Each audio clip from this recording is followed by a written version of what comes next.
So I only came in 91. I'm not really the oldest old timer, and there's a lot of history that happened before my time. I do know some of it, but maybe some of the rest of you are better off speaking to it.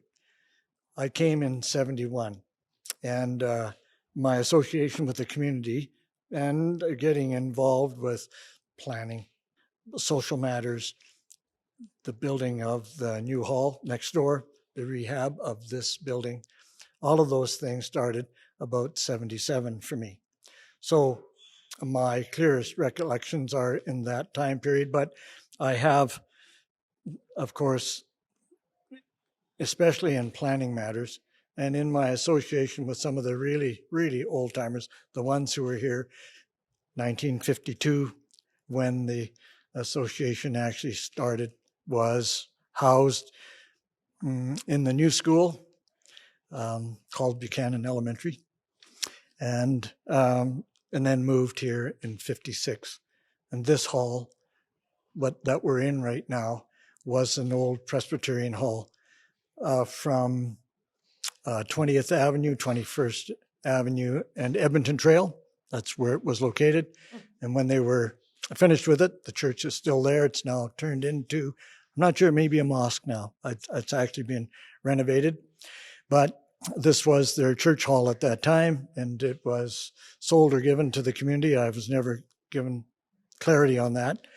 And the community went through 2 or 3 years of bake sales and whatever else they could do to raise money, impose themselves on one of the contractors who had digging machines and trucks and whatnot to dig the hole and put in the basement. And this hall was dropped on this site. It was moved in 2 pieces, so it's actually split somewhere down here. I think Rob and we had to replace the floor once or twice. And well, the floor was really obvious too. And we had to redo the tiling several times. Actually, it went pretty well to the end. In the old days, the kitchen was back there. There's a huge stage right here. And it was a moving place. All these windows are in their normal places, but on that wall was a similar set of windows, and that was the size of the hall. I had association with this hall starting about 76, when my son was first introduced to kindergarten. We call it ECS today. Lots happened. The rinks out to the east side and the field were going concerns during the summer. They played ball out there, even though it wasn't large enough really to hit the ball that hard. There was lots of it. The girls' team from this area actually were contenders for provincial championships. Those things all happened here. There was a canteen downstairs. That was the place people came for coffee in the evenings. So if we're just talking about the hall, out on the north side was a major playground. It had the old-fashioned wooden toys, so merry-go-rounds that you pushed by hand, huge, heavy wooden ones. The pumping horses that people sat on, all made out of wood. And we tried to salvage those at the time when we were building the hall, and we had to actually give them back to the city for a while. We were promised that they would be held in storage, but we never got them back. We're wondering where they ended up. They did need a paint job. About 78, 79, our president left town, and about 6 months later, our vice president resigned. It left 4 or 5 of us as directors at that time. And at the same time, the federal government, Mr. Trudeau Sr., made an offer to all communities across the country to compete for community development money. And we did. 18 communities in the city went out, and we made a run at it. We knew we had an old hall. It needed lots of work. Lots of things had to be done. It was time for rejuvenation. We were hoping for rejuvenation in general for the whole area. And so we did that. And we won. 3 communities out of 18 were given money. And for what it's worth, it amounted to about $100 per person in the community. And if you think that's small, the Today, the Fiscal Stabilization Fund for the Government of Canada, part of the equalization formula, is only $60 a person. So it was actually a huge thing, a huge opportunity, and it was free money. We didn't have to match it. The province didn't, we didn't have to talk the province into it. We didn't have to talk the city into it, nothing. We just had to go for the money. We did. Of course, the city owned the land, so by and large, we were developing for the city in a way, and the city still does own this land, as they do for, as far as I know, almost every community association in Calgary. There are a few resident associations who hold their land through the developer, but there are very few. Almost all community associations are held through the city of Calgary. So we therefore had to qualify everything through the city of Calgary. We went through a process of hiring an architect. We then had to have the land assessed. This building was originally thought to be just something to be torn down. But the architect we had said, well, actually, it's got some pretty good bones, and we can probably fix it up. And it ended up being about $60,000, $70,000 that went into the building to modernize it to the safety standards. And there still wasn't enough. We had to find resources later to redo the furnace room and a few other things to code. In the meantime, the big prize was the building next door. And we had grand plans for what we could do.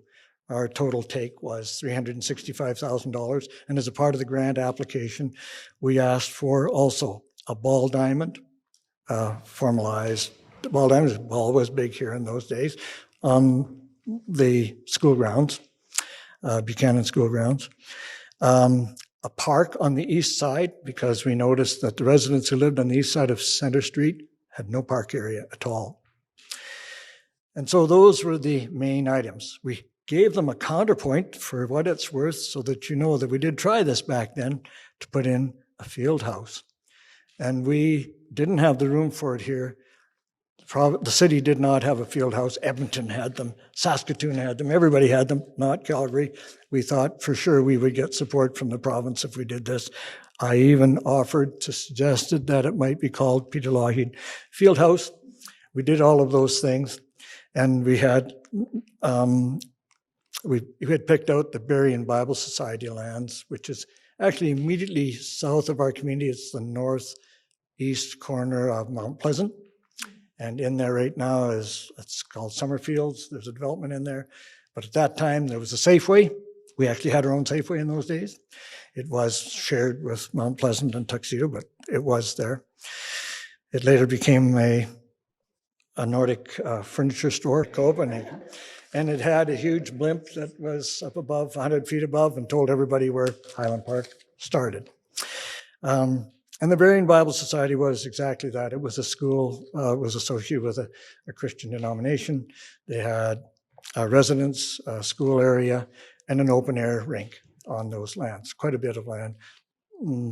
There's a funeral parlor there now, a few other development elements.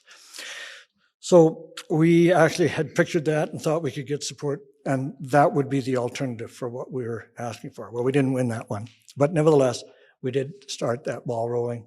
Apparently next year we might get a field house in Calgary.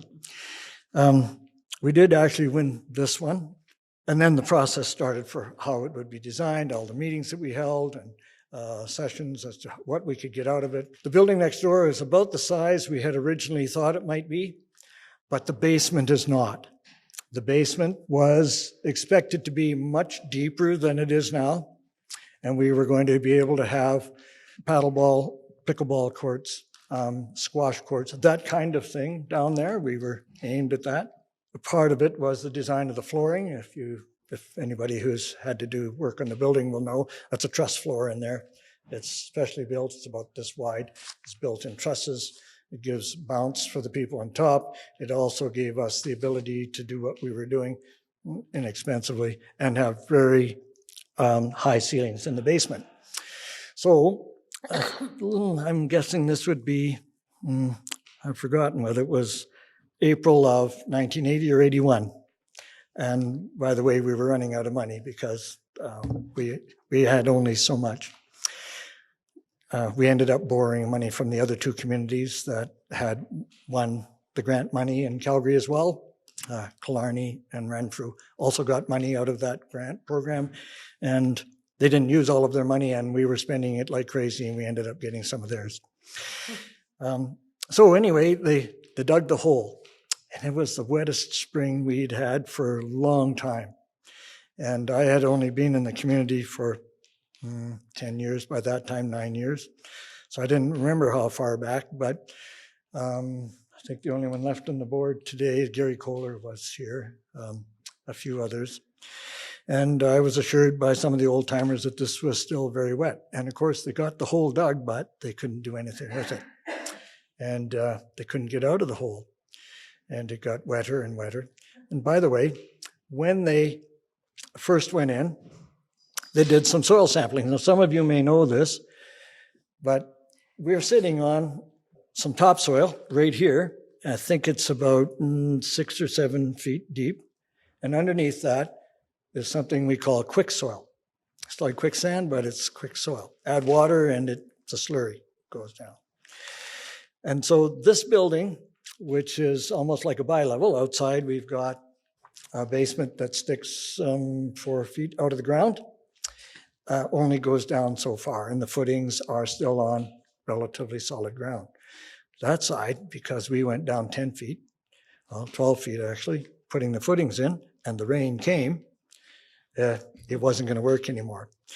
The architect and the engineers looked at it and said, 30-foot treated piles, that's what had to go down. In order to do that, they came back to the community and asked us to change our plan because they knew that we were not going to be able to get down as far as we wanted to with our floors. Part of the plan was to put down the 30-foot piles and then to fill on top of that with gravel, very deep. It's pit run. It's large-scale rock, actually, to stabilize the land next door for that building to sit on. So we were here when it happened, and they put the first one down, and it went right out of sight. Just so it tells you what we're built on here. Okay, you don't have to go very far down, and you hit that quick soil. So I think they're about 55 footers. That's what's under there now. And they didn't tell us how long they would last, but I'm understanding if they're underground and they're treated, they probably will outlast the rest of the building. This is a city where we build saddle domes with $500 million at a time, and they're considered obsolete in 40 years. So far, we're doing quite well here. This building's older. That building is older than the saddle dome. On the high ground here, we still only get 17 inches of precipitation on average. That's what we get. And the fact that we're able to build on the high ground here is partly because that's all we do get, and most of it runs off. When you dig a hole, however, and invite the water in, it doesn't go away, and you have a particularly wet spring, you have just opened up nature, and she's decided she can swallow you then. And that's what actually happened to us. It'll happen under anybody that's built on the highland along here, you're probably up against the same thing. If some of you have been where I live north of 40th, and 2nd Street along 40th has gone right down, and 44th in front of your house has fallen into the valley. We haven't had any great problems with it, but we did lose the ceiling next door. And as a consequence, although when you go down there, it looks higher than your ceiling at home in your basement, it's nowhere near what we could have had we had the original plan. And we did run out of money. And in fact, we had 2 light bulbs in that basement for the next 30 years until, I think, Rob, it was your administration. You got a CFIP grant, and we actually put a decent lighting system where we could use it for more than playing ball hockey.